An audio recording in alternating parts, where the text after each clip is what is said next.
ये सब तो सबसे बढ़ गए, इन्होंने इधर शटर लगा लिया। ये काजी फाइबर ग्लास वालों ने भी, ये 7 सरहद स्टील कॉरपोरेशन,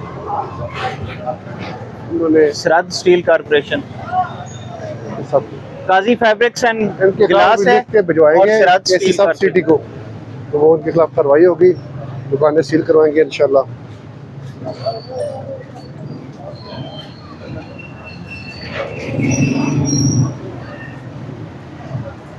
ये इधर इनका भी बाहर पड़ा हुआ सामान।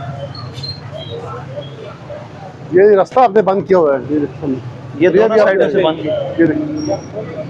ये देखे ना, ये रास्ता है, ये पैदल चलने वालों के लिए। वो दुकान है वो सारी दुकानों के मुतालिक हमने उनको बता दिया कि वो तमाम दुकानें सील हो जाएंगी। हम डिस्ट्रिक्ट गवर्नमेंट को लिख के भिजवाएंगे, आपने ये गलत लगाया उन्होंने बंद किया है, और दीवारों की है, उनकी दीवार है ना, ठीक है। तो खाली ये इसको खोलें, इसको उठाएंगे, ये जंगला खोलें और अपना सामान उठाएंगे जो आपका पड़ा हुआ है। जी अल्हम्दुलिल्लाह।